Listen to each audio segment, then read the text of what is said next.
I was presenting to investors when my wife's brother, the manager, interrupted. We're going with my concept instead. Everyone clapped for her. I closed my laptop, smiled, and said, enjoy the funding. 48 hours later, the CFO was banging on my door too. You ever have one of those days where you wake up thinking, yeah, today's the day everything finally clicks, and by noon, you're wondering if you're secretly living in a sitcom written by your worst enemy? That was me. Tuesday morning, caffeinated to the point of prophecy, wearing my one good suit, ready to pitch 3 years of blood, sweat, and PowerPoint slides to a room full of investors who smelled like old money and condescension. I'd practiced my presentation so many times that even my coffee maker could probably explain the stabilization algorithm. I walked into that glass-walled boardroom feeling like a man about to drop the mic. Instead, I got drop-kicked by karma and loafers named Trent. Trent, my wife Amber's younger brother, was the kind of guy who'd walk into a funeral wearing sunglasses and call it networking. He had that frat boy confidence that came from never facing consequences and a jawline that screamed, "My dad owns the company." Which, technically, he did. Richard, my father-in-law, CEO of Brightline Tech, and walking embodiment of Old Boys Club, had built the company from the ground up, only to let his golden boy son run it into the ground at a much higher altitude. Anyway, there I was, clicking through my slides, explaining how our new system could stabilize wireless transmission even in fluctuating environments, when the door swung open like a courtroom drama entrance. Trent strolled in, all swagger and hair gel, holding a latte and zero shame. "Sorry to interrupt, Mason," he said, voice dripping with entitlement. "We've decided to go with my concept instead." Now, when someone says something like that mid-presentation, your brain goes through stages. First is confusion, like maybe you misheard. Then comes anger, followed closely by that delightful cocktail of humiliation and disbelief that makes you wish the floor had a trapdoor. I stood there frozen for a second, staring at him, then at the investors who were nodding like trained seals at SeaWorld. One of them, a guy with a Rolex that probably had its own zip code, even smiled and clapped. "Brilliant pivot, Trent," he said. Pivot my ass. That man had just hijacked 3 years of my work with the finesse of a raccoon stealing fries. Amber was there too, sitting near the end of the table, smiling, proud, supportive, but not of me. No, she was beaming at her brother, her eyes glistening like she'd just watched a rom-com ending. That hurt worse than the betrayal itself. She didn't even look guilty. Just relieved, like someone who'd finally taken the training wheels off her family's favorite pet project, me. I closed my laptop slowly, the sound echoing in that sterile boardroom like a mic drop from hell. Everyone waited for me to blow up or make a scene, but I didn't give them the satisfaction. I forced a smile that felt like it might crack my face in half and said, "Enjoy the funding." Then I walked out, calm, cool, and dying inside. I could practically hear Trent whisper to someone, "Guess he's finally done." "Yeah, pal, but not in the way you think." The elevator ride down felt like descending into my own personal reboot episode. My reflection in the mirrored walls looked too calm for what I was feeling. Betrayed, embarrassed, furious. Pick one. I'd spent 3 years giving that company everything, from sleepless nights to missing anniversaries. And for what? To be replaced mid-sentence by a guy whose last big idea was add emojis to the dashboard for user engagement. When I stepped out into the parking lot, the sun was bright and smug, like it was in on the joke. I sat in my car for a full minute, just gripping the steering wheel, wondering when exactly I'd become the disposable version of myself. People always talk about betrayal like it's a stab in the back, but honestly, it's more like being pickpocketed. You don't notice what's missing until you reach for it. Your dignity, your respect, your wife's loyalty, and realize someone else walked off with it while you were too busy being polite. I drove home on autopilot, my brain replaying the scene over and over, rewriting it in ways where I had the perfect comeback. "Oh, you're going with Trent's concept? Great. Does it come with a free crash and burn guarantee?" Too late now. By the time I parked in front of our house, I'd already made peace with one fact. I wasn't just done with Brightline Tech. I was done being the family's punching bag. Amber was in the kitchen when I walked in, on the phone, probably bragging about her brother's genius. When she saw me, her face froze for a split second, surprise, maybe guilt, but then she smiled like nothing was wrong. Hey, babe, you left early. Yeah, I said, grabbing a beer from the fridge. Got replaced mid-sentence. Saves time, really. Her smile faltered. Oh, come on, don't be dramatic. It's just business. Right?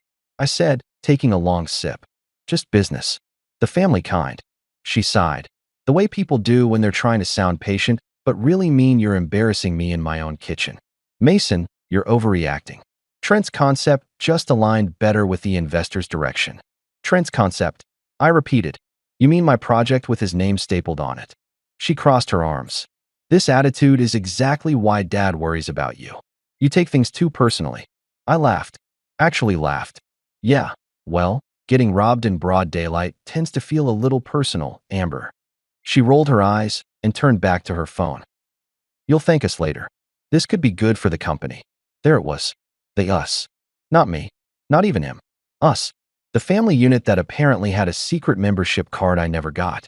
I looked at her, this woman I'd married thinking we were partners, and realized she wasn't even on my side of the chessboard anymore.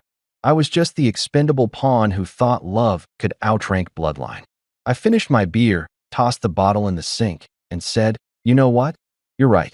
I do thank you. You just saved me 3 more years of wasting my life. She frowned. Mason, don't be rash. But I was already walking out of the kitchen. Not storming, not slamming doors, just walking. The quiet kind of anger that doesn't make noise because it's too focused. I went straight to the study, pulled open the bottom drawer, and stared at the files I'd kept. Notes, test logs, backup drives. All of it. My work. My real work. I smiled to myself. They could have the fake presentation, the investors' applause, and the empty headlines. I had the real formula, and that meant they'd come crawling back eventually. That night, I couldn't sleep. Every time I closed my eyes, I saw Trent's smug face, Amber's approving smile, Richard's calculating stare. The whole performance played on loop like a bad commercial.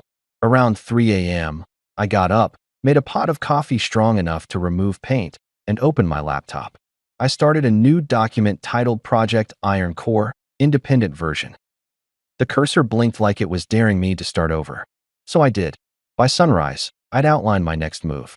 I wasn't going to rant online, sue anyone, or make a scene. That's what amateurs do. No, I was going to do what I did best, build something better. Something they couldn't steal because they wouldn't understand it. Revenge wasn't about screaming louder. It was about smiling quieter. So yeah, that Tuesday started as the day I got replaced mid-sentence. But by Thursday, I'd already started writing the next chapter, one where the punchline was mine. And if karma was listening, I was ready to make her proud. You ever have one of those days where you wake up thinking, yeah, today's the day everything finally clicks, and by noon, you're wondering if you're secretly living in a sitcom written by your worst enemy? That was me. Tuesday morning, caffeinated to the point of prophecy, wearing my one good suit, ready to pitch 3 years of blood, sweat, and PowerPoint slides to a room full of investors who smelled like old money and condescension. I'd practiced my presentation so many times that even my coffee maker could probably explain the stabilization algorithm. I walked into that glass-walled boardroom feeling like a man about to drop the mic. Instead, I got drop-kicked by karma and loafers named Trent. Trent, my wife Amber's younger brother, was the kind of guy who'd walk into a funeral wearing sunglasses and call it networking. He had that frat boy confidence that came from never facing consequences and a jawline that screamed, "My dad owns the company," which, technically, he did.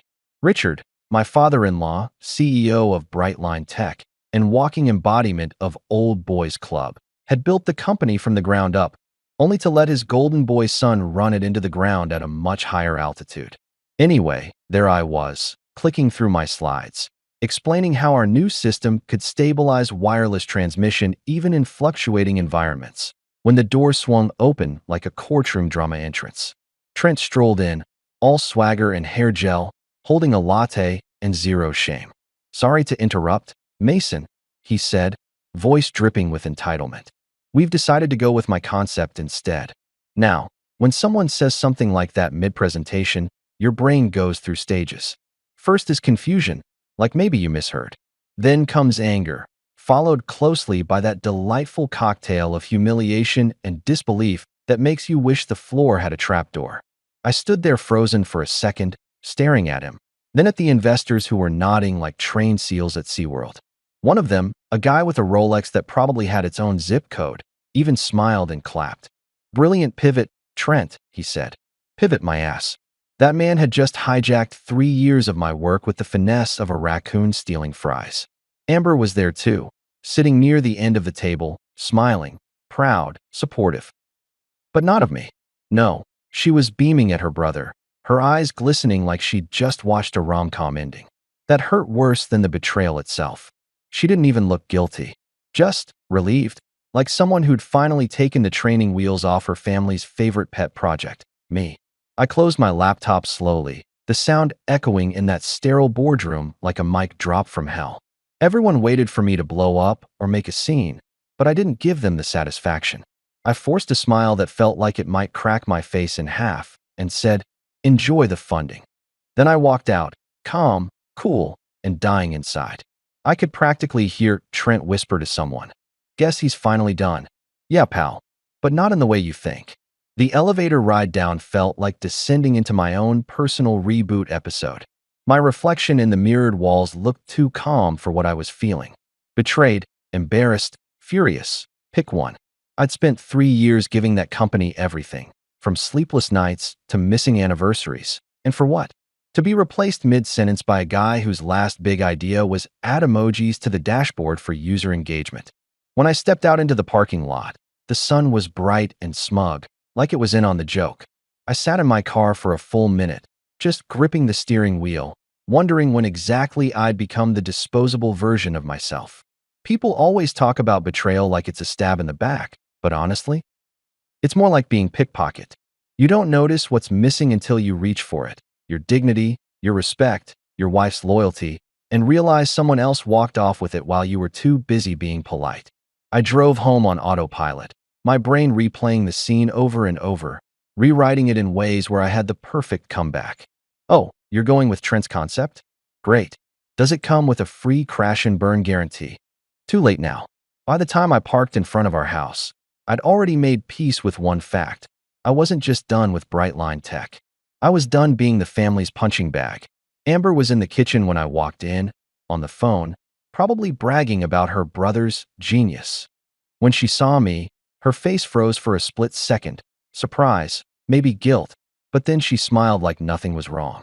"Hey babe, you left early." "Yeah," I said, grabbing a beer from the fridge. "Got replaced mid-sentence. Saves time really." Her smile faltered. "Oh, come on, don't be dramatic. It's just business. Right?" I said, taking a long sip. "Just business. The family kind." She sighed. "The way people do when they're trying to sound patient, but really mean you're embarrassing me in my own kitchen. Mason, you're overreacting." Trent's concept just aligned better with the investor's direction. "Trent's concept," I repeated. "You mean my project with his name stapled on it?" She crossed her arms. "This attitude is exactly why Dad worries about you. You take things too personally." I laughed. Actually laughed. "Yeah, well, getting robbed in broad daylight tends to feel a little personal, Amber." She rolled her eyes and turned back to her phone. "You'll thank us later. This could be good for the company." There it was. The us. Not me. Not even him. Us. The family unit that apparently had a secret membership card I never got. I looked at her, this woman I'd married thinking we were partners, and realized she wasn't even on my side of the chessboard anymore. I was just the expendable pawn who thought love could outrank bloodline. I finished my beer, tossed the bottle in the sink, and said, "You know what? You're right. I do thank you. You just saved me 3 more years of wasting my life." She frowned. "Mason, don't be rash." But I was already walking out of the kitchen. Not storming, not slamming doors, just walking. The quiet kind of anger that doesn't make noise because it's too focused. I went straight to the study, pulled open the bottom drawer, and stared at the files I'd kept. Notes, test logs, backup drives. All of it. My work. My real work. I smiled to myself. They could have the fake presentation, the investors' applause, and the empty headlines. I had the real formula, and that meant they'd come crawling back eventually. That night, I couldn't sleep. Every time I closed my eyes, I saw Trent's smug face, Amber's approving smile, Richard's calculating stare. The whole performance played on loop like a bad commercial. Around 3 a.m., I got up, made a pot of coffee strong enough to remove paint, and opened my laptop. I started a new document titled Project Iron Core, Independent Version. The cursor blinked like it was daring me to start over. So I did. By sunrise, I'd outlined my next move. I wasn't going to rant online, sue anyone, or make a scene. That's what amateurs do. No, I was going to do what I did best, build something better. Something they couldn't steal because they wouldn't understand it. Revenge wasn't about screaming louder. It was about smiling quieter. So yeah, that Tuesday started as the day I got replaced mid-sentence. But by Thursday, I'd already started writing the next chapter, one where the punchline was mine. And if karma was listening, I was ready to make her proud. They say hindsight is 20/20, but in my case, it's more like 4K Ultra HD with surround sound and director's commentary. Looking back, the moment I accepted a family offer from Amber's dad, I basically handed him a leash and said, "Pull whenever you want, sir." I didn't see it then, of course. Back then, I thought I was stepping into opportunity. You know, joining Brightline Tech sounded classy, like one of those sleek Silicon Valley companies where people ride scooters and pretend kombucha is a personality. Spoiler alert. It was less innovative startup and more family cult with quarterly reports. I'd worked my way up the hard way. My first job was fixing printers at a call center that smelled like burnt coffee and regret. Then I freelanced for a few tech firms, grinding out code while eating ramen that came in more flavors than dignity. So when Richard, my soon-to-be father-in-law, pulled me aside during our engagement dinner and said, "Mason, I could use a sharp mind like yours at Brightline," I thought I'd just been knighted. The man wore tailored suits, had a voice that could sell ice to Antarctica, and reeked of cigar money and generational arrogance. "We're all family here," he said. That should have been the red flag. In corporate language, "we're all family here" translates to, "we don't pay you enough to complain." So there I was, Mason, the loyal husband/engineer, bright-eyed and stupid enough to believe nepotism could work in my favor. I joined Brightline with dreams of respect, collaboration, maybe even a corner office one day. Instead, I got fluorescent lighting, lukewarm coffee, and a front-row seat to Trent's mediocrity on parade. He was the ideas guy. Every company has one. The guy who walks into meetings uninvited, throws out buzzwords like synergy and scalability, and then disappears right before the work starts. And guess who had to make those ideas actually work? Yeah, yours truly. At first, I didn't mind. I told myself it was just part of earning trust, proving my worth, you know, the usual self-delusion people use before they realize they're being exploited. Every week, Richard would give one of his motivational speeches to the team. "We're not just a company, we're a legacy," while I was in the back mentally calculating how much caffeine it would take to survive the next sprint. The day I realized I was just free labor in a family-run circus started like any other Monday. Too early, too caffeinated, and too optimistic for what was about to hit me. I was halfway through debugging a module when Trent strolled into my office, wearing designer sneakers and the confidence of a man who's never been told no. "Bro," he said, dragging out the word like it was a threat. "Dad wants to see the prototype." "Which one?" I asked, not looking up. "The one you've been working on," he said. "You know, my project." I looked up then. "Your project?" He grinned, that perfectly punchable grin. "Yeah, man. The stabilization module. The investors love it. I'm presenting it next week." For a moment, I thought he was joking. But Trent didn't joke about stealing credit. He did it as naturally as breathing. "You do realize," I said slowly, "that I wrote the entire code from scratch, right?" He waved his hand like I was interrupting his vibe. "We're family, Mason. What's yours is ours. If homicide was legal in small doses, I'd have qualified for parole by lunch." Still, I bit my tongue. Mostly because Amber had been pushing the whole "it's just temporary" line. She said her dad respected my work, that he saw me as a future partner in the company. Partner, my ass. I was the unpaid intern with better grammar. Her dad, Richard, was another piece of work. Imagine the monopoly man with a trust fund and a god complex. Every morning, he'd walk through the office with his trademark smile, that kind of smug calm people get when they've never had to reheat leftovers. He'd stop by my desk sometimes, pat my shoulder, and say things like, "Mason, we're counting on you to keep us innovative." Translation: do all the work while I take the credit at the shareholder dinner. And don't even get me started on the company culture. Brightline was less like a team and more like a reality show. Trent's girlfriend, Lexi, ran social media. His cousin, Greg, was head of HR despite thinking HR stood for hot receptionists. Even Amber worked there, technically in marketing, though her main role seemed to be defending Trent from accountability. I swear, nepotism in that office had its own employee ID. Every time I tried to raise concerns, Richard would say, "You're overthinking it, Mason. We're all family." I'd nod like an idiot while imagining a future where I invented a time machine just to slap my past self for believing him. Then came the week before the big betrayal, the one that kicked off my villain origin story. We had this major presentation scheduled, a pitch to land investors for a product that could literally change the wireless industry. I'd been perfecting the design for months, running simulations until my laptop sounded like it was training for a marathon. I submitted everything on the internal server, thinking my name would, actually stay on it. Guess what? The following Monday, a new version appeared. Same work, same format, but now the header said, Concept Lead, Trent Collins. The lights hummed overhead, and the whiteboard was covered in my notes, equations, formulas, outlines. In the quiet, I finally said it out loud. I'm the free labor. It was both depressing and liberating, like realizing your favorite restaurant's been giving you food poisoning for years. I packed up that night with one promise to myself: never again. The next time I walked into that building, I wouldn't be their pawn. I'd be the guy holding the whole board.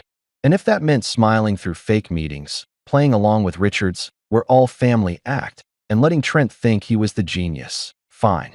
Let them dig their own hole. I'd be the one selling the shovels. So yeah, I didn't get here by luck.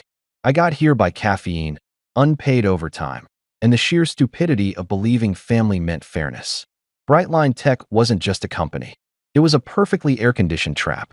But by the time I realized I'd walked into it, I was already planning my way out. Because if there's one thing I learned working for the Collins clan, it's that family might screw you over faster than a stranger, but they never see it coming when you screw back harder. You ever wake up the morning after a disaster and convince yourself it was all a dream? Yeah, that was me on Wednesday. For about 8 seconds. Then I saw the half-packed boxes in my living room, remembered Trent's smirk, Amber's "it's just business" speech, and boom, back to reality, population. One idiot husband who got professionally pickpocketed. I brewed my coffee like it owed me child support, triple shot, no mercy, and stared at my reflection in the microwave door. There it was, the face of a man who'd spent years saving a company that couldn't even save him a seat. My phone buzzed. I ignored it. Probably Amber texting something tone-deaf like, "You'll find something new. Proud of you for being mature." Mature. Yeah, because silence is maturity when rage could file a police report. By 8:30, I decided to go back to the office. Not for closure, not for revenge. At least that's what I told myself.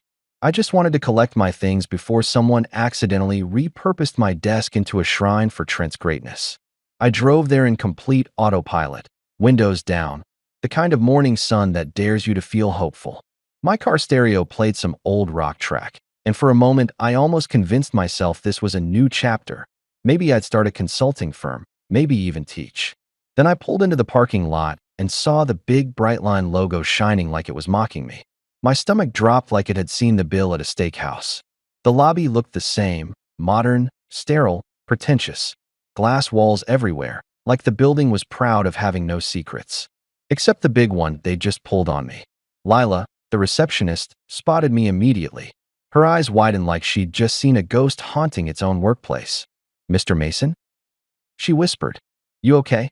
"Fantastic," I said, "just cleaning up the crime scene." Her lips twitched. "If you need me to fake a fire drill while you sneak out, I can." "Appreciate it," I said, giving her a small smile. "But I think the place will burn on its own soon enough." I walked down the hall to my office. Correction, Trent's new innovation workspace, according to the sign on the door. He'd actually renamed it. The audacity was Olympic level. Inside, it looked like someone had tried to stage a tech bro habitat. My plants were gone, replaced with a neon "hustle hard" sign. My ergonomic chair had been swapped for some Instagram-friendly beanbag that screamed "unemployed in 6 months." I ignored the decor and went straight for my desk. Most of my stuff was still there: my notebooks, flash drives, a mug that said "World's Okayest Employee." Irony hits different now. I started packing quietly, but I could feel eyes on me. People walking by would slow down, pretending to check emails while sneaking pity glances. The rumor mill must have been working overtime. In corporate culture, watching someone fall from grace is better than Netflix. Then came the cherry on top. My so-called manager, Jeff, a guy who built his career entirely on forwarding my emails and calling it delegation, strolled in like he owned the place. "Hey, Mason," he said, too cheerful. "Didn't expect to see you." "Yeah," I said. "I wanted to leave before you changed the Wi-Fi password." He chuckled, missing the sarcasm entirely. "Listen, man, no hard feelings, right? Trent just connected better with the investors." "Of course," I said, closing a box. "They always love the guy with good hair and bad math." He frowned, clearly not sure if I was joking. Spoiler, I wasn't. Before he could reply, his phone buzzed. He glanced at it, mumbled something about a follow-up meeting, and bolted like a man allergic to confrontation. Typical Jeff, emotionally ghosting mid-sentence since 2016. I sat down for a moment, just to breathe, surrounded by the echoes of a job that used to mean something. Every scribble on the whiteboard, every sticky note, every dent in the desk, it was all me. Every sleepless night I spent making sure Trent didn't crash the project now looked like evidence in my own betrayal. My phone buzzed again. Amber. I sighed and looked. Her text said, "Trent's presentation killed." Everyone loved it. My thumbs hovered over the screen for a second before typing. "I bet." Then I tossed the phone onto the table like it was contaminated. The bitterness hit hard. The kind that makes your coffee taste like regret. I knew I had to leave before I said something unprintable to someone who didn't deserve the courtesy of hearing it. So I took one last look at the office, the desk that had seen more of my life than my own living room, and placed my company badge on top. I left it there like a calling card at a funeral. On my way out, Zara from research spotted me by the elevator. She was one of the few sane people in that building. "You're leaving?" she asked softly. "Seems that way." Her expression tightened. "You didn't deserve this, you know." "Yeah," I said, pressing the elevator button. "But life's not an HR department." She laughed, then frowned. For what it's worth, Trent's demo was rough. That got my attention. Rough. More like a tech apocalypse, she whispered. He was sweating through his shirt by the second slide. Half the code crashed on launch. You could smell the panic from the hallway. I smirked. Good. Hope the crash report sends him a thank you note. The elevator dinged, doors sliding open like the universe was cueing my exit. "If he asks for help," Zara said, lowering her voice. "What do I tell him?" I grinned. "Tell him to Google humility." The doors closed, and I couldn't stop smiling. For the first time that week, I felt something other than fury. I felt vindicated. Because no matter how much they'd taken from me, they couldn't fake competence. I drove home slower this time, letting that petty little joy marinate. The sky was overcast, but I swear it looked brighter than usual. When I got back, Amber wasn't there, probably out celebrating Trent's big win. Good. I needed quiet. I cracked open another beer, sat on the couch, and started flipping through my notebooks. Inside were pages of calculations, sketches, timestamps. All the proof I'd ever need that the core tech was mine. I'd kept backup logs, version histories, even cloud timestamps tied to my personal email. Every detail was airtight. As I looked through it all, something strange happened. I stopped feeling like a victim. I started feeling dangerous. There's a special kind of calm that comes when you realize the people who screwed you over are about to crash without you. They think they've won, but you're the only one holding the safety manual. It's like watching someone steal your car and knowing the engine blows up at 40 miles an hour. By evening, my phone had blown up with messages. Amber again, dinner tonight? Dad wants to talk. I stared at it for a full minute. Then typed, tell him to talk to his new genius instead. Sent. Blocked. Freedom never tasted so satisfying. Later that night, as I boxed up the rest of my old work gear, I realized something. Every empire built on lies eventually collapses under its own ego. Brightline Tech was a house of mirrors. All flash, no foundation, and Trent had just set fire to the blueprint. As for me, I was finally out.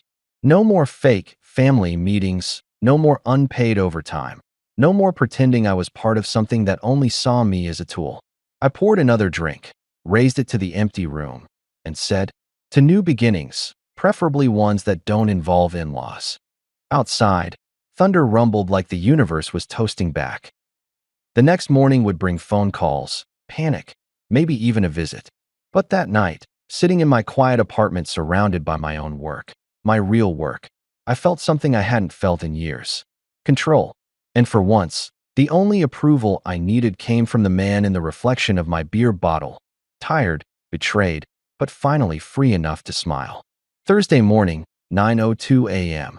I was halfway through making breakfast, if you can call black coffee and cold pizza a balanced meal, when my phone started buzzing like it owed someone money. I ignored it once, twice, but the third time, it started vibrating off the counter like it had something to confess. I glanced at the screen. Unknown number. Normally, that's a straight-to-voicemail situation, but something in my gut said, this'll be good. I answered with my most uninterested voice. Yeah. Mason. Buddy. It's Colin. Colin from Bright Line. The voice was frantic, shaky, the kind of tone you hear right before someone asks if you know CPR. I sipped my coffee. Colin, I said flatly. The CFO.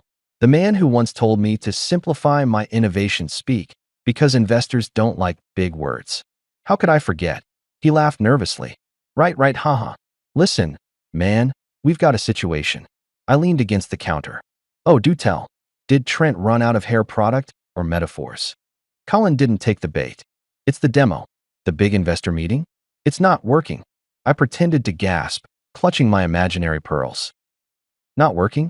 You mean the revolutionary concept your golden boy developed all by himself?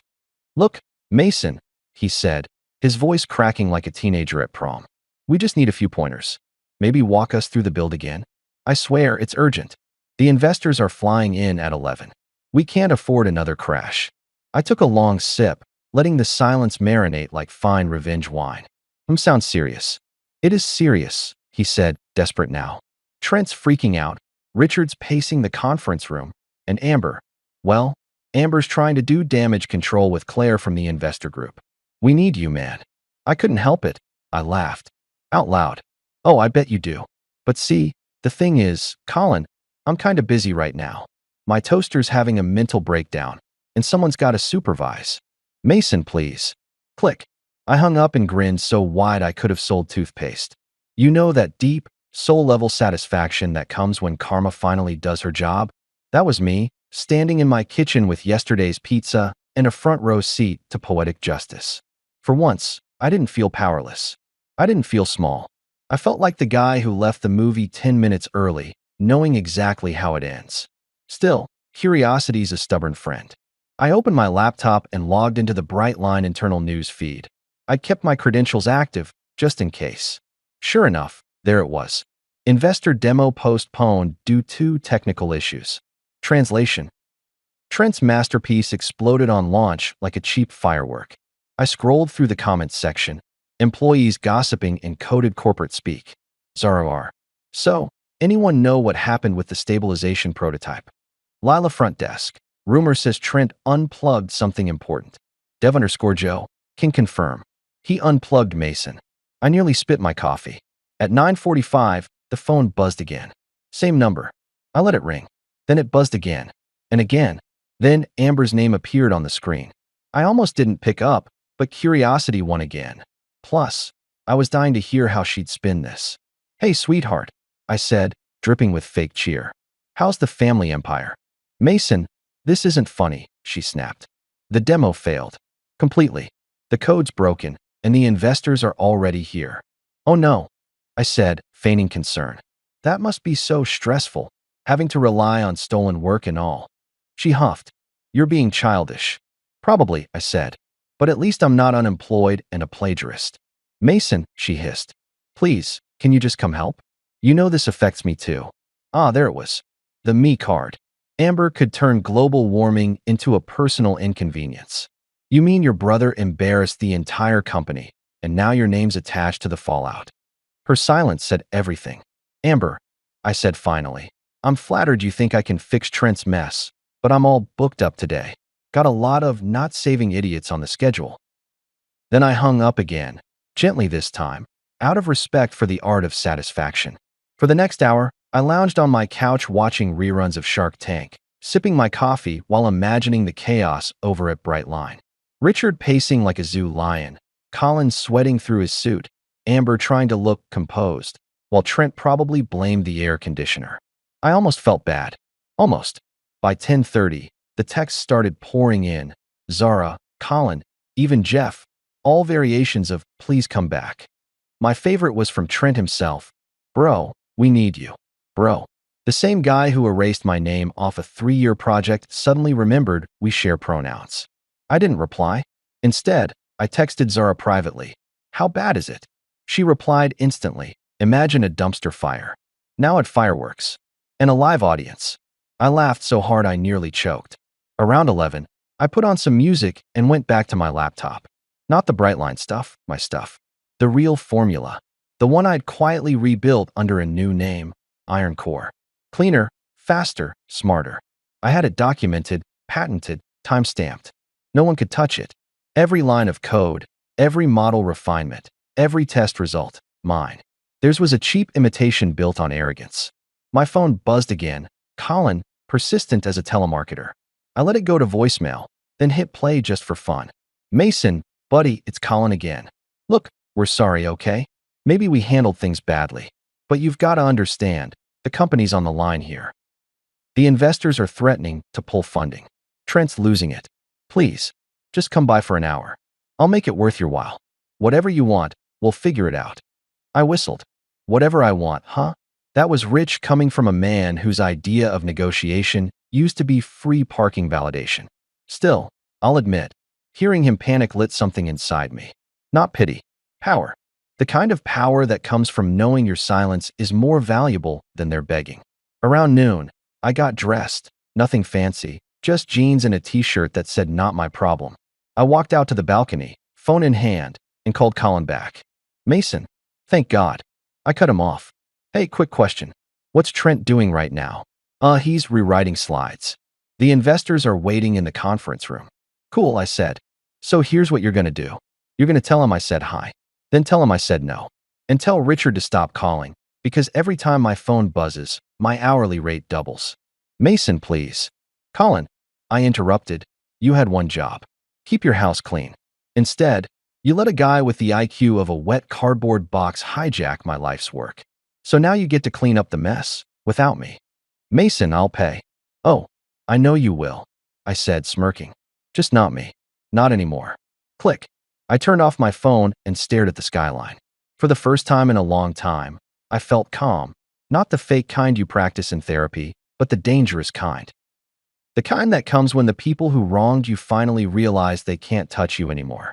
My neighbor, an old guy named Ted who smoked cigars and minded everyone's business, yelled from his balcony, "You look too happy for someone on a work call." "Retirement," I said. He laughed. "Good for you, kid." "Smoked cigars and minded everyone's business," yelled from his balcony. "You look too happy for someone on a work call." "Retirement," I said. He laughed. "Good for you, kid." Yeah, retirement. From being everyone's fixer, from being taken for granted, from pretending I owed loyalty to people who'd sell me out for a LinkedIn post. By 2 p.m., I'd opened my email. Sitting there like a cherry on top was one from Brightline's HR. Formal notice. Intellectual property rights inquiry. I laughed so hard I nearly fell out of my chair. They actually thought they could threaten me for taking what was already mine. I replied with a single line, "Don't worry. I didn't take anything. That's why you can't make it work." Then I attached a smiley face. Professionalism matters. And as I hit send, I realized something. Revenge wasn't always about destruction. Sometimes it was just about timing, the perfect moment when you choose not to save them. Because watching arrogance implode from a distance, that's the kind of therapy money can't buy. Phase 1 of Poetic Justice was officially complete. 2 hours after I told Colin to Google humility, I was sprawled on my couch, halfway through a rerun of Suits, enjoying the kind of peace only other people's chaos can bring. My coffee had gone cold, my phone was on airplane mode, and I was humming along to the theme song like a man whose enemies were finally paying their karmic bills. Then came the knock. Not a polite, "Excuse me, may I knock?" No. This one sounded like the person on the other side had a personal grudge against Wood. 3 rapid, heavy thuds, followed by silence. The kind of silence that says, "Open up or I'll start using my forehead." I sighed. If that's another delivery scam, I swear. I opened the door, and there he was. Richard Collins, my father-in-law, CEO of Brightline Tech, destroyer of good moods. Except this time, he didn't look like a man in charge. His perfect hair was slightly out of place, his tie hung loose like it had given up on him, and there was a faint layer of sweat glistening on his forehead. It was like seeing a lion show up at your door wearing a flea collar.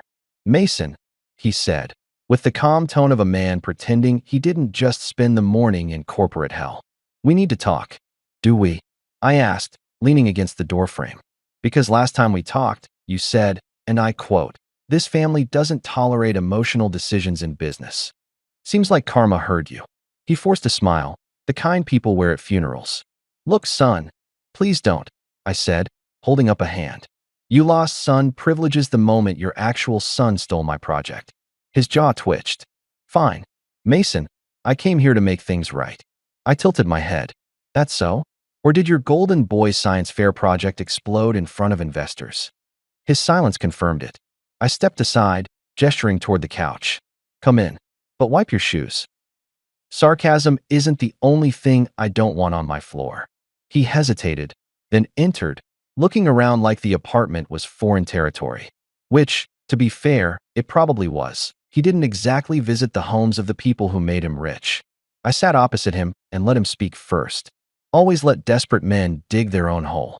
"Mason," he began, smoothing his tie like it might help him find dignity. "The investors, well, they're considering withdrawing completely. Trent's demo malfunctioned. The system crashed multiple times. The backup presentation failed.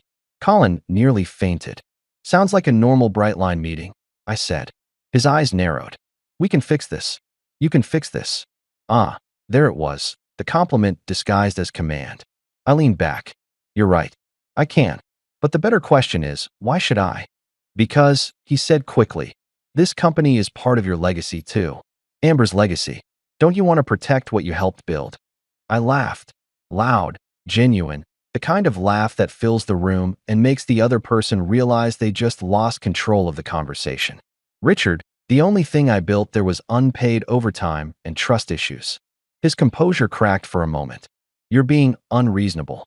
"Unreasonable," I repeated. "That's rich coming from a man who let his son plagiarize me in front of a live audience." He sighed heavily. "Mason, we both know Trent made mistakes. But he's still family. And family deserves second chances." "Ah," I said, raising a finger, "but I'm family too, right? Or did that membership expire when I stopped being useful?" He went quiet again. Then, finally, he said the words I'd been waiting for. "What will it take to bring you back?" There it was. The sound of desperation dressed in diplomacy. I let it sit in the air for a moment. "Name your terms," he said, leaning forward now, voice almost pleading. "Salary, position, recognition, whatever it is, we can make it work." I smiled slowly. "Okay, first term. Trent publicly admits he has the IQ of wet cardboard." His face froze. "Be serious." "I am," I said, "because that's what it'll take to balance the scales. Until then, I'm just watching this corporate car crash from a lawn chair." "Mason," he said, his tone sharpening, "this isn't a joke. People's jobs are on the line. And whose fault is that?" I shot back. "I spent years being told to stay in my lane. And now you want me to take the wheel because Trent can't drive without hitting a wall." He exhaled through his nose, clearly fighting back the urge to say something regrettable. "You're making a mistake. You can't take company research with you. Everything you built at Brightline belongs to Brightline." I grinned, slow and deliberate. "Don't worry. I didn't take anything. That's why you can't make it work." He blinked. Once. Twice. The realization landed like a brick. "You didn't," he said quietly. "Oh, I did," I replied, "just not for you." He stood up then, straightening his jacket as if that would restore the authority he'd just lost. "You're playing a dangerous game, Mason. Then it's about time you learned how to lose," I said. For a second, I thought he might actually explode. The kind of silent rage where a vein pops and you start reevaluating your life choices. Instead, he just nodded stiffly. "You'll regret this." I shrugged. "Maybe, but at least I'll enjoy the view from this side of regret." He walked toward the door, but before leaving, he turned back and said, "Amber won't forgive you for this." I smiled. Funny. She never forgave me for being smarter than her brother either. Door closed. End of meeting. I stood there for a moment, staring at the spot where Richard had just stood, the great CEO of Brightline, reduced to a desperate salesman trying to buy back competence. I almost felt sorry for him. Almost.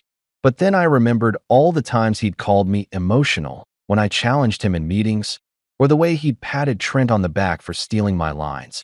And that sympathy evaporated faster than his company's market confidence. I sat back down, cracked open a soda, and turned on some jazz. The kind of smooth, arrogant music that makes victory feel cinematic. My phone buzzed again. This time, a text from Amber. Amber, Dad came to see you. Please tell me you didn't make it worse. Me? Oh, absolutely. It's my new hobby. She didn't reply. Instead, a few minutes later, I got a call from Zara. Okay, she said breathlessly. Whatever you did, it worked. Richard came back from your place looking like he aged 10 years. The investors are threatening to walk, and Trent's in the restroom crying. Not even kidding. I grinned. Well, at least something's functioning in that building. Mason, she said, lowering her voice. This is chaos. But it's beautiful chaos. Just wait, I said. The best part's still coming. Please tell me you're not planning arson. Nope, I said, stretching my legs. I'm planning entrepreneurship. That night, as the city lights flickered outside my window, I started drafting the final blueprint for Iron Core Labs. My own company, my own tech. No stolen credits, no family politics, no fake smiles. Just my work, my name, and my rules. By the time midnight rolled around, I'd already registered the domain and written a tagline, built on integrity, powered by revenge. And the best part? I wasn't even angry anymore, just amused. Because when people like Richard and Trent hit rock bottom, they don't realize it's not gravity that pulled them there, it's ego. So yeah, a visitor named Desperation came knocking that day. And I welcomed him in, offered him a seat, let him talk himself into a corner, and sent him home empty-handed. It felt like redemption served at room temperature, with a side of petty satisfaction. By Friday morning, I was sitting at my favorite cafe. The one with Wi-Fi strong enough to download Karma in HD, nursing my fourth cup of coffee and wondering what victory was supposed to feel like. Turns out, it feels a lot like caffeine-induced arrogance. The Brightline saga was imploding faster than a reality TV marriage, and I was just the guy in the audience with popcorn and screenshots. The bell above the door chimed, and in walked Claire Devane, one of the lead investors from the Brightline fiasco. You know those people who look expensive even when they're just ordering a latte? That was Claire. She wore her wealth like it was tailored, because it probably was. When I'd seen her before, she was sitting in the front row at that disaster of a presentation, pretending to look impressed while Trent confused a metric for a metaphor. Mason, she said as she approached, voice calm but eyes sharp. Thanks for agreeing to meet. Hey, no problem, I said, gesturing to the seat across from me. I charge extra for Schadenfreude consultations, though. She smiled faintly and sat down. Let's start with the obvious. What the hell happened in there? I leaned back. Corporate plagiarism with a side of incompetence. Her brow arched. So Trent really had nothing to do with the project? Trent thinks API is a new social app, I said. So no, not a damn thing. Claire exhaled, rubbing her temples. That explains why the code crashed before we even hit the demo stage. Yeah, I said. Turns out pretending to be smart isn't the same as being smart. Who knew? She stared at me for a long moment, then leaned in slightly. Can you prove it? I sipped my coffee. I can do better than that. I pulled out a flash drive and slid it across the table. I can show it. Her eyes flicked down at the drive like it was the Holy Grail. What's this? The real formula, I said, lowering my voice a bit. The original stabilization code. The one that actually works. You kept it. Of course, I said. You think I'd let those idiots take my life's work without a backup? Please. I may be a fool in love, but I'm not suicidal. She chuckled, shaking her head. I have to admit, this is bold. Bold, I said. Claire, they stole my work and tried to repackage it with Trent's name on it. I'm just repossessing my dignity, one bite at a time. Her gaze softened, but only slightly. Who owns this tech, legally speaking? I do, I said without hesitation. Independent development, timestamped, documented, backed up, notarized, and occasionally cursed at between 2 and 4 a.m. I've got every email, every build log, and every version saved going back 3 years. It's mine. She raised a brow, clearly impressed. You were planning this? Planning? No, I said. Paranoid? Always.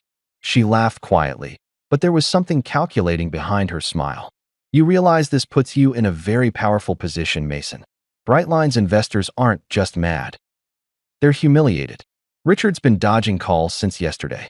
Trent's been disinvited from every board dinner in the city. I couldn't help grinning. So you're saying it's my time to shine? I'm saying, she said, leaning forward.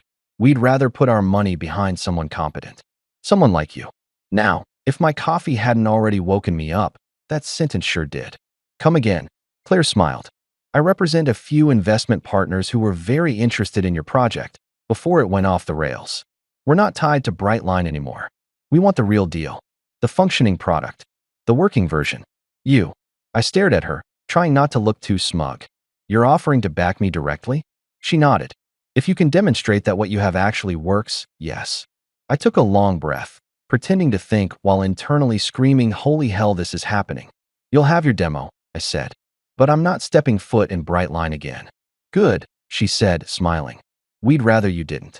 You'll present independently. Fresh name, clean slate. I already have one, I said, fishing a sleek black business card from my pocket and sliding it to her. Iron Core Labs, LLC. Officially registered yesterday. Her eyebrows shot up. You work fast. I smirked. Petty men are efficient. She laughed again, shaking her head. Send me a full presentation deck by tomorrow. If it checks out, we'll set up a meeting Monday morning. Done, I said, shaking her hand.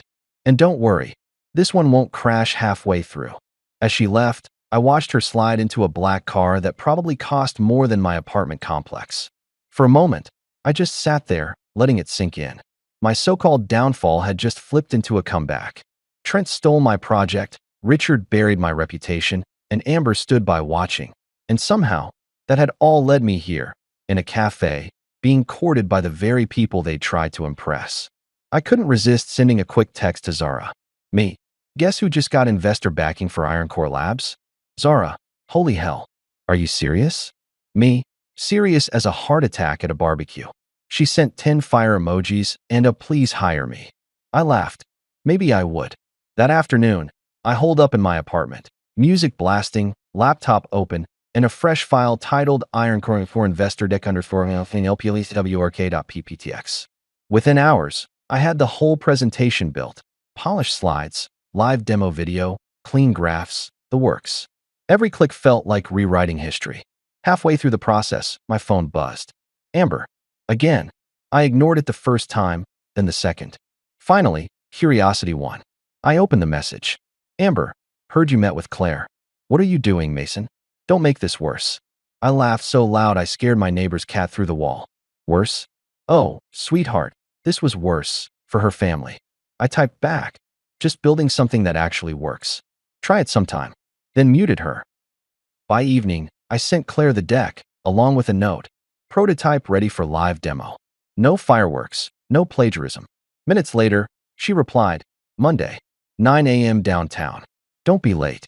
I closed my laptop, sat back, and let out a long breath.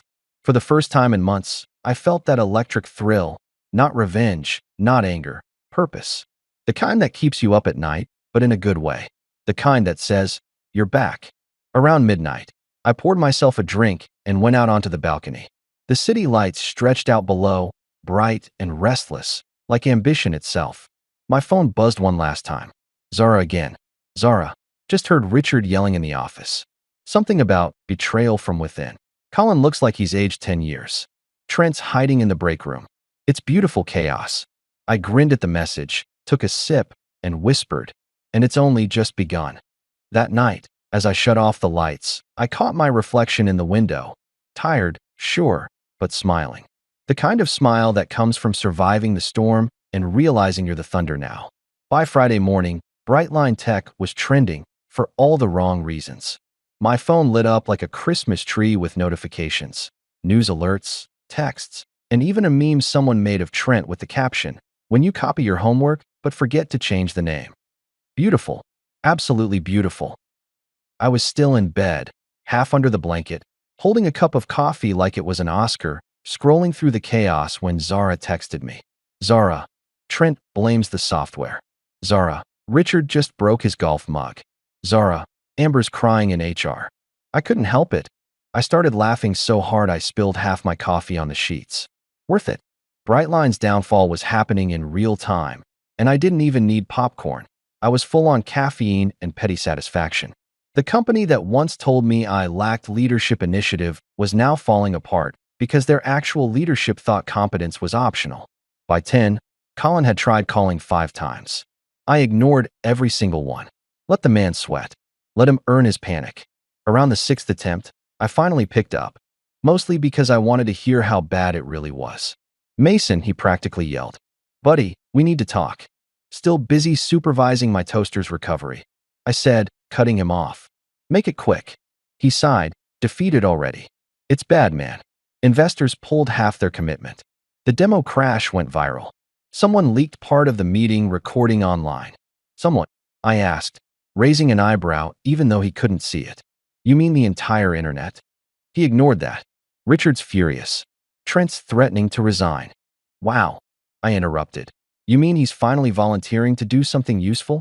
Mason, this isn't funny, he groaned. We're sinking. Yeah, I said. Karma's got good aim. He went quiet. I could almost hear him staring at the wall, questioning his life choices. You really won't come back? Colin, I said, smiling into the phone. The Titanic already hit the iceberg. I'm just selling life jackets at a discount. Then I hung up. I swear, the satisfaction of ending that call should be bottled and sold as therapy. After that, I decided to get some air. I threw on a hoodie, grabbed my laptop, and went to a nearby cafe, the same one where I'd met Claire. The place was buzzing, and not just from espresso. A few people at a nearby table were actually talking about Brightline. Did you see the video? That CEO guy looked like he was about to cry. I heard the investors walked out halfway through. Man, that's what happens when you fake it till you break it. I sipped my latte and smiled like the universe's favorite audience member. My phone buzzed again. Zara, my unofficial correspondent, was back at it. Zara. Colin just blamed the janitor for bad energy. Zara. Trent locked himself in his office. Zara. Amber's asking if you're behind this. Me. Tell her I'm too busy being awesome. A few seconds later, Zara sent a photo. Amber sitting in HR, mascara smudged, eyes red. I zoomed in, not out of cruelty, okay, maybe a little, but because it was poetic. The woman who once told me I was too emotional for business decisions was now sobbing because her family's empire was crumbling faster than a dry cookie. I texted back. The irony is strong with this one. By noon, I'd switched from coffee to iced tea, and from quiet satisfaction to full-blown scheming. I'd already sent Claire everything she needed for the investor meeting on Monday. But the Brightline implosion was a free show, and I wasn't about to look away. I opened the news again, headline after headline. Brightline Tech faces investor exodus after failed demo. Richard Collins silent amid corporate collapse. Anonymous source claims stolen research behind Brightline's downfall. Anonymous source, huh? Wonder who that could be. My phone rang again. Amber this time. I stared at the screen for a good 10 seconds before answering. Hey, sunshine, I said. How's the circus? Mason, she said, voice trembling.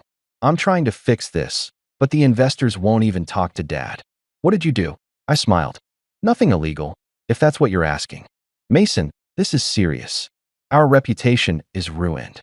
I interrupted. Amber, when your brother stole my work, it became your family's problem. I'm just enjoying the rerun. Please, she said, voice breaking. Can't you just help them? They'll make it right. I leaned back, taking another slow sip. I did help Amber. For 3 years. They didn't want my help then. Now they can enjoy the sequel. She was silent for a long time. Finally, she said, you're cruel. No, I said softly. I'm consistent. Then I hung up. Again. God, that was becoming my favorite part of the day. Around 2 p.m. Zara sent another update. Zara. Trent tried to demo again to prove himself. It froze on the first slide. Colin threw a pen at him. Me, what a time to be alive. Zara also. Amber's packing up her desk. I blinked at that last part. Amber quitting? That was new. Me, why? Zara. She said something about not watching her family embarrass itself anymore. Then she started crying again. I didn't reply to that one. Not because I cared. Okay, fine, maybe a little, but because it hit me how far things had gone. I'd spent years trying to earn respect from people who thought nepotism was a leadership trait. And now, watching them implode without me, I realized I never needed them.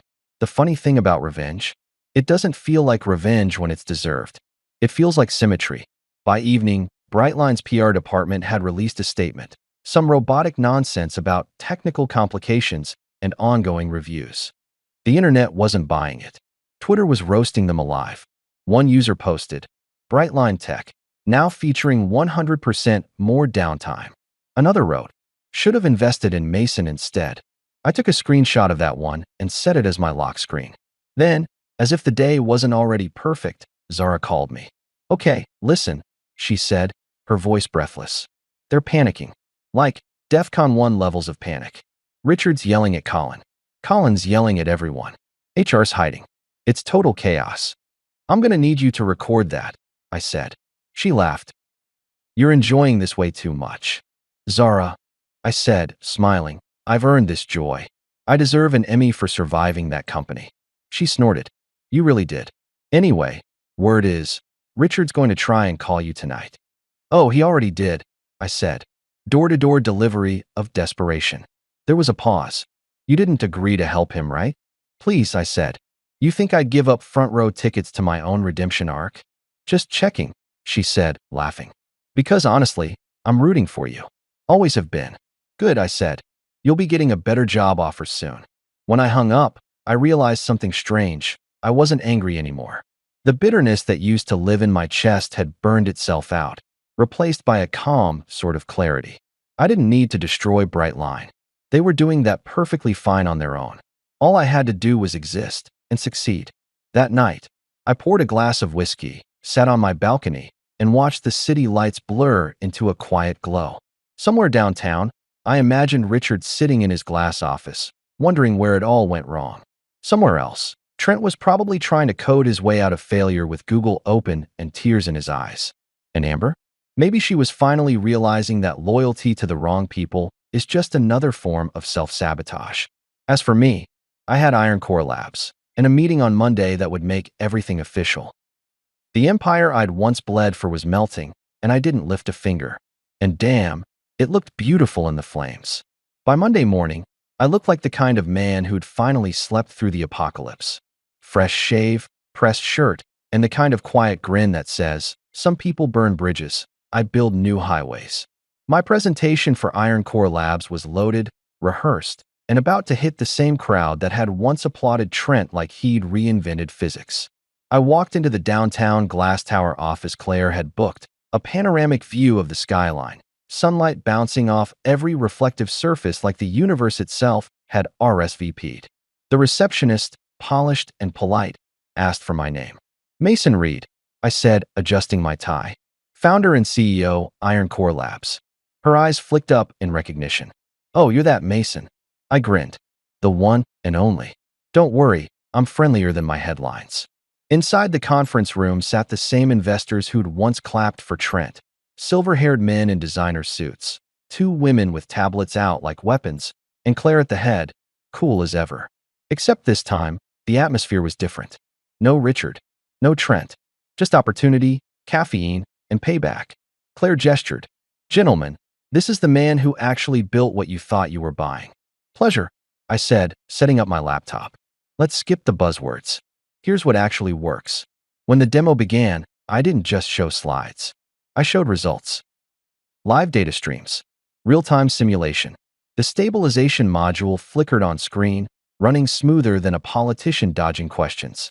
The investors leaned forward like kids watching fireworks. So, I said, pacing slowly.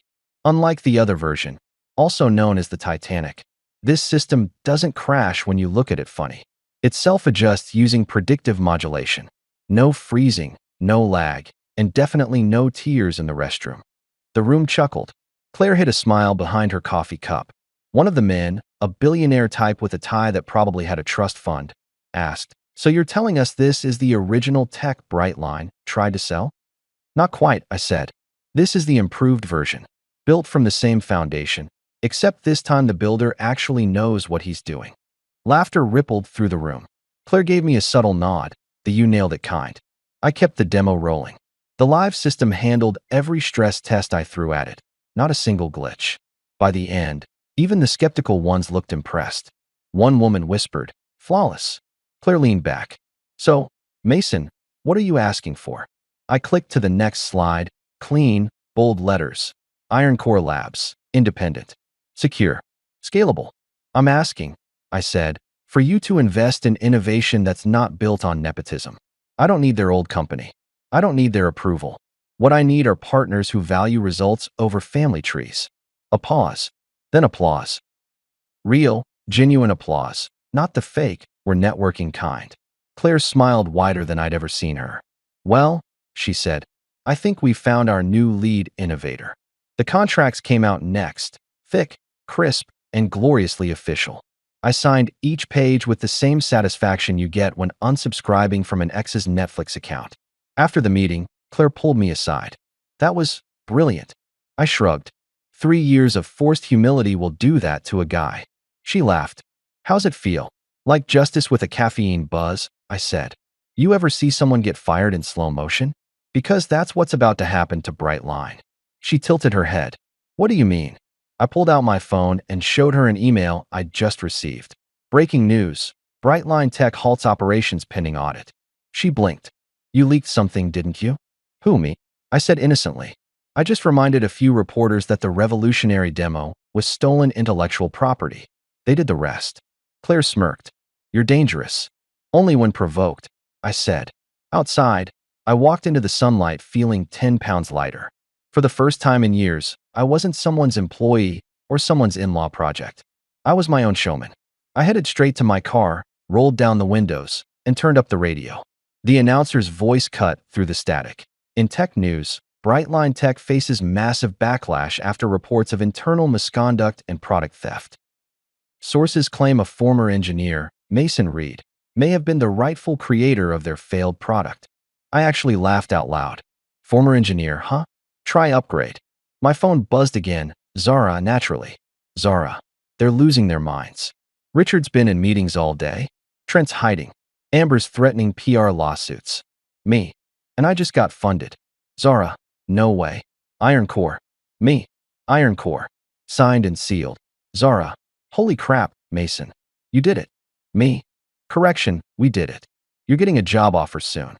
Her reply was all caps and celebratory emojis.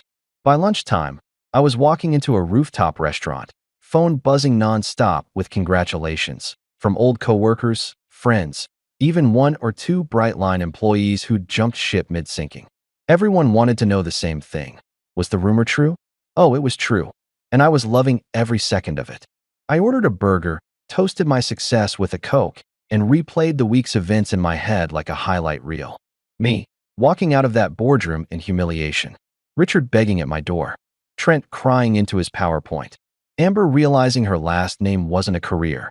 And now, me, signing multi-million-dollar contracts under a new name.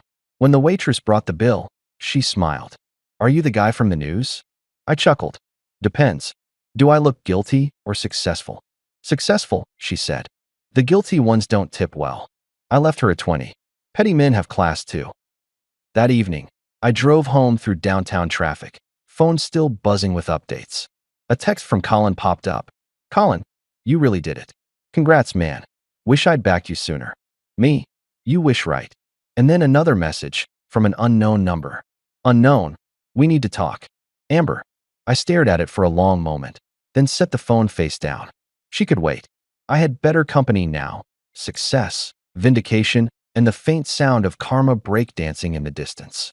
At home, I poured myself a drink, opened my laptop, and checked the new Iron Core Labs email account. Dozens of inquiries already, potential hires, partnership offers, press interviews. I smiled. This was how it should have been all along. As the city lights flickered on outside, I thought back to that day in the boardroom when Trent cut me off mid-sentence. That smug look, that applause, Amber's proud little smile. It was burned into my memory, but now it didn't sting. It was fuel. Because if he hadn't humiliated me that day, I might never have left. I'd still be fixing his broken code, and pretending to be grateful. Instead, I'd become the guy who stole the spotlight back without even raising his voice.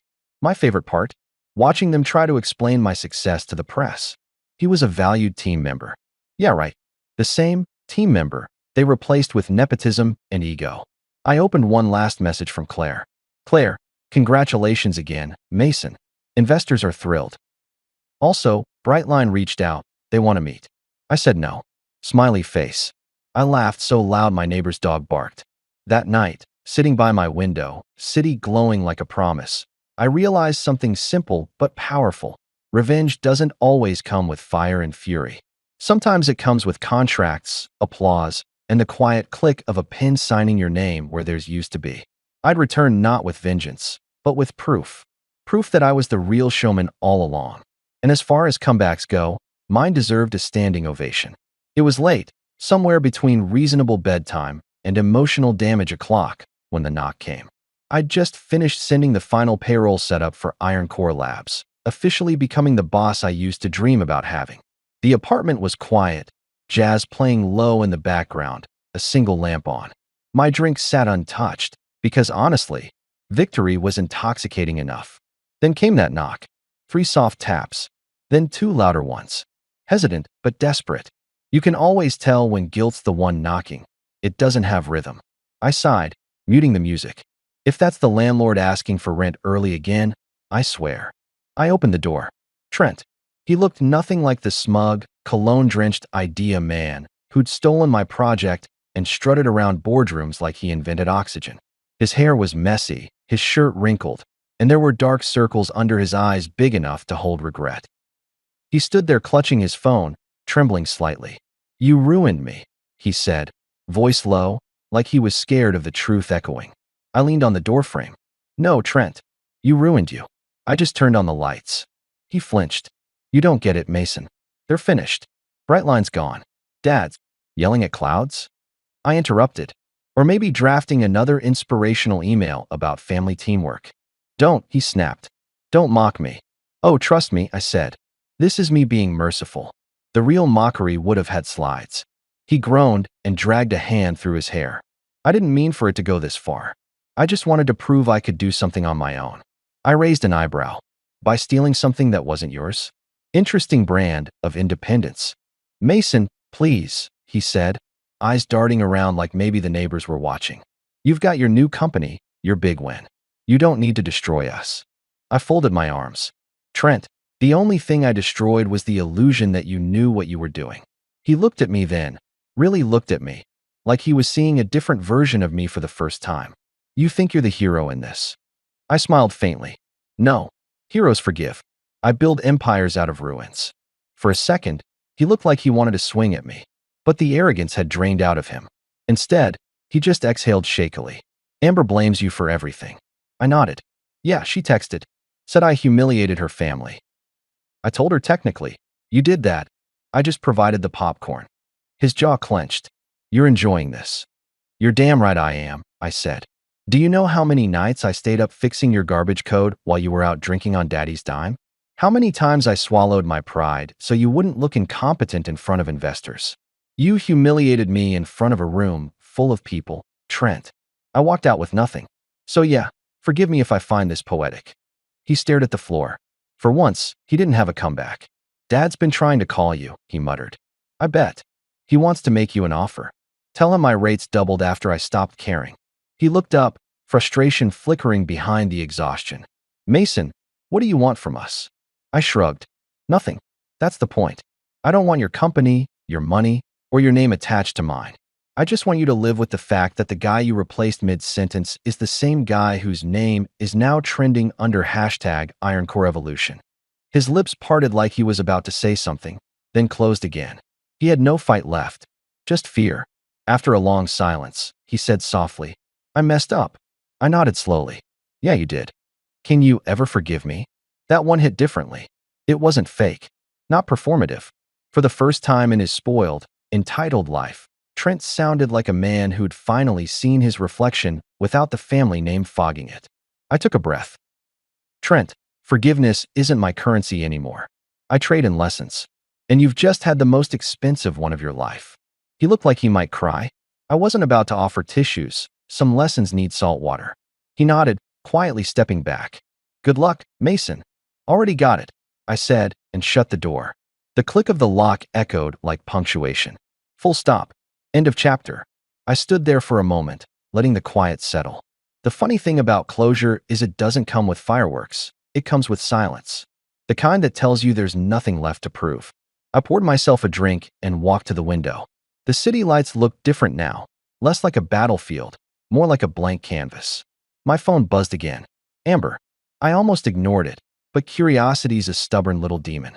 Amber, you humiliated my family. Me. Your brother did that. I just built a better product. A pause. Then, Amber, we're over, Mason. You've made that clear. Me. Good. I needed the reminder. I didn't block her. Not this time. She wasn't worth the energy it took to hate her anymore. I turned off my phone and sat on the couch, feeling something new. Peace. The kind that comes when you finally stop arguing with people who refuse to understand. But peace didn't mean passivity. No, I had work to do. Big work. Iron Core Labs wasn't just a rebound project. It was the future. The kind of company that valued brains over bloodlines. I opened my laptop again, the screen casting a soft glow across the room. On my homepage were the latest numbers, investor confirmations, pending contracts, even early product interest. It was happening. Everything Brightline pretended to be, Iron Core, was becoming for real. Still, curiosity tugged at me. I opened the news. Headline: Brightline Tech officially declares bankruptcy following investor exodus. Below it, a picture of Richard standing outside his office, reporters swarming. The man looked small, defeated. The caption read, "A company once valued at $400 million now under investigation for mismanagement and IP theft." I took a sip of my drink. Guess the universe handles audits too. Scrolling further, I found another headline. Former Brightline engineer launches Iron Core Labs, attracts record funding. And just like that, there it was, side by side. Their failure, my rise. The poetic symmetry was almost cinematic. I leaned back and let out a deep laugh, one that came from somewhere real. The kind that feels like an exhale after holding your breath for too many years. A knock startled me again, lighter this time. I half expected Trent to return with more apologies. But when I opened the door, it was a courier holding an envelope. "Delivery for Mr. Reed," he said. I signed, thanked him, and closed the door. Inside the envelope, because the universe loves drama, was a legal notice. Brightline's lawyers. Cease and desist regarding the Iron Core prototype. I laughed so hard I had to sit down. They were really trying this again. I grabbed a pen and scrawled my response across the first page in bold marker.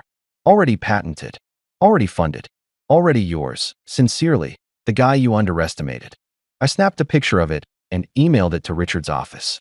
Then I poured another drink, raised it toward the ceiling, and said quietly, "To poetic justice." Somewhere downtown, Brightline's last lights were flickering out. And here I was, alive, unbothered, thriving. The knock of defeat had come to my door tonight, wearing the face of a man who once stole my voice. And I answered it, not with anger, but with a smile. Because this time, I didn't need revenge. I was the revenge. 48 hours. That's how long it took for everything to come full circle. 48 hours ago, I was the guy everyone at Brightline whispered about in pity, the poor bastard who got replaced mid-sentence by his wife's brother. Today, I was on the cover of TechFront Weekly, holding a cup of coffee like it was a trophy, under a headline that read, "Iron Core Labs, the Phoenix startup that rose from corporate ashes." If poetic justice were a flavor, I'd be licking the spoon. The article was brutal for them. The journalist didn't pull punches. The first paragraph compared Brightline's collapse to a family-run theme park catching fire while the owners argued over who forgot to feed the lions. I almost framed that line. I was sitting in my apartment, which now doubled as Iron Core HQ, surrounded by empty coffee mugs and the faint hum of the city outside. My inbox was overflowing. Investors, reporters, people who used to ignore me at networking events now suddenly wanted a quick call to discuss potential synergies. Translation: we didn't believe in you when it mattered, but now that you're winning, can we breathe near your success? My phone buzzed. Colin. Again. I picked it up this time, purely for entertainment value. "Mason," he said, voice cracking. Please tell me you've seen the news. Oh, I've seen it, I said, spinning lazily in my chair. It's my new favorite bedtime story. This is bad, man, he said, panic seeping through the line. Richard's losing it. We're completely out of funding. The board's resigning. I don't even know who's still technically employed. That's wild, I said, feigning sympathy. Almost like firing your smartest employee and replacing him with a haircut was a bad idea. He groaned. Look, you made your point. But we need help. The patents, the prototypes, everything's tangled. The lawyers are circling. If we don't find a way out. Colin, I said, cutting him off. Buddy, listen carefully. You're trying to save a building that's already rubble. And I'm the guy selling blueprints for skyscrapers. He was quiet for a moment. Then, quietly, Richard wants to make you another offer. Triple what you were making before. Full rights. Full recognition. Recognition? I repeated. You mean the kind where they pretend I never existed until it's convenient? Yeah, no thanks. My coffee machine gives me more recognition. Mason, please. Colin, I said, my tone soft but final. It's over. Tell Richard the funding he's begging for. It's already coming to me. Then, with the kind of satisfaction you can't fake, I hung up. I leaned back, exhaled, and grinned. That line, it's already coming to me. That was my victory lap. 3 years of quiet humiliation, all paid off in a single mic drop. But the universe, apparently, wasn't done giving me encore moments. At precisely 9 a.m., there was a knock at my door. Not a timid one this time. Firm. Corporate. Expensive.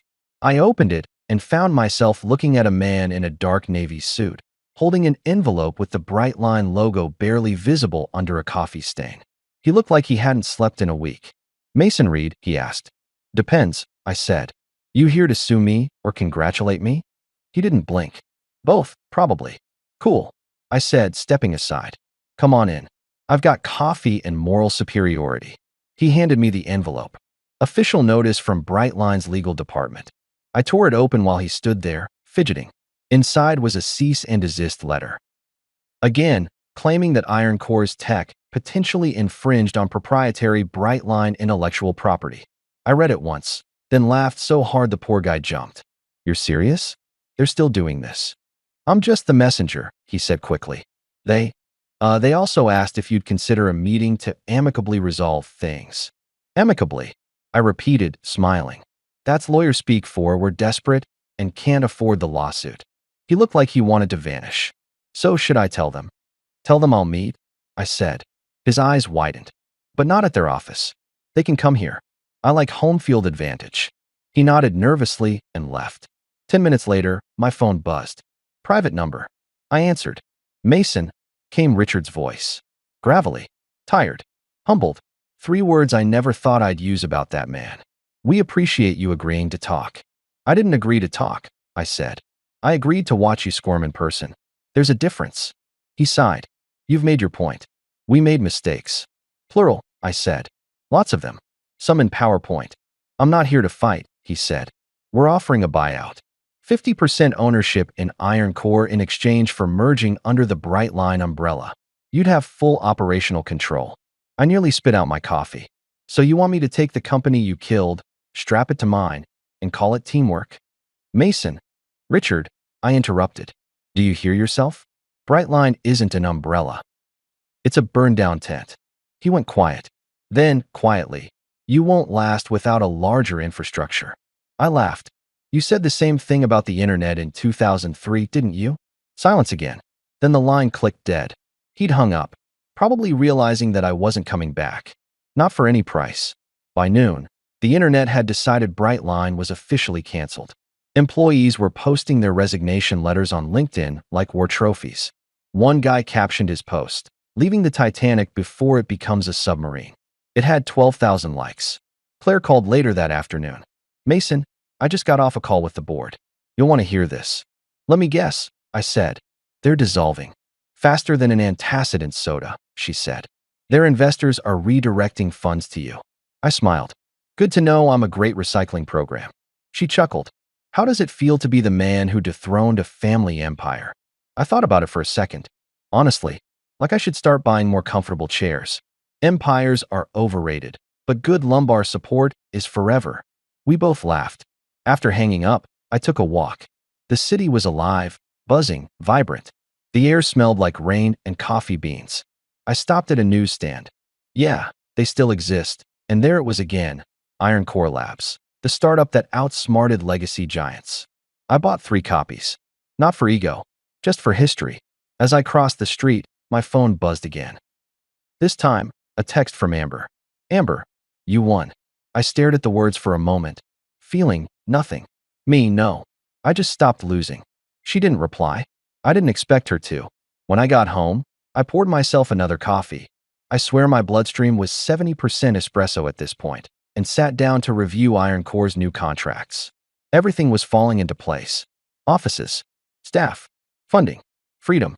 Still, something tugged at me. A strange emptiness sitting underneath the victory. For so long, my drive had been fueled by anger, by the need to prove them wrong. Now that I had what next? I opened the window and stared at the skyline, the same one I used to look at after miserable workdays, wondering when my break would come. It came, all right, just with a side of fire and sarcasm. My doorbell rang again. This time, I was ready for anything. I opened it to find Zara standing there, holding 2 coffees and wearing a grin big enough to power a small city. Thought you'd need caffeine for whatever world domination plan you're working on, she said, handing me one. Bless you, I said. You're the only person who understands me. She looked around the apartment. Cables, laptops, a whiteboard full of scribbles. So this is Iron Core HQ, huh? Smells like ambition and poor sleep hygiene. I smirked. We're going for a minimalist startup vibe. You know, small space, big dreams, unpaid interns. She laughed. Well, consider me your first hire. But I want benefits. And coffee that isn't reheated sadness. Deal, I said. We clinked our cups together like champagne. For the next hour, we sat side by side, brainstorming logos, taglines, and ideas. She had that same spark I used to have before Brightline beat it out of me. Pure creativity, unfiltered optimism. It reminded me why I started this in the first place. Halfway through, she looked at me and said, You know what's crazy? You could have walked away quietly, found another job, but instead, you built something better. Yeah, I said, because I realized something. Revenge fades, but legacy sticks. She smiled. You think they'll ever recover? Brightline, I said, leaning back. Not unless they start selling cautionary tale subscriptions. We laughed again, and for the first time, it didn't feel like laughter born from bitterness. It was real. As evening settled, Zara left with a promise to come back tomorrow. I sat alone again, but this time, the silence didn't feel empty. It felt earned. My phone buzzed one last time that night, a notification from an online news feed. Breaking. Former Brightline CEO Richard Collins resigns amid investigation. Below it, a picture of him stepping into a car, face pale, expression hollow. The man who once told me I'd never understand leadership was now learning humility in real time. I took a sip of my coffee and whispered, Lesson complete. Then I glanced around the room. The whiteboard, the laptop, the coffee mug that said world's most stolen genius. It wasn't just about revenge anymore. It was about evolution, about taking everything they tried to use against me and turning it into momentum. 48 hours earlier, I'd been a ghost haunting their failure. Now, I was the future they couldn't buy back. And damn, it felt good to be alive. When I finally shut down for the night, I walked out onto the balcony. The city hummed below, indifferent but full of possibility. Somewhere down there, new people were making the same mistakes, trusting the wrong bosses, letting the wrong people take credit. But somewhere else, a few were learning the same lesson I had. Sometimes losing everything is the only way to find out who you are without them. I raised my mug to the skyline. To the ones who doubted me, I said softly, You built the fire. I built the forge. And as the night breeze hit my face, carrying the sound of distant traffic and possibility, I smiled. Not the bitter smile of a man getting even, but the calm, steady grin of someone who finally won by walking away. Because in the end, revenge wasn't in wrecking their company. It was in building mine, one sarcastic smile at a time.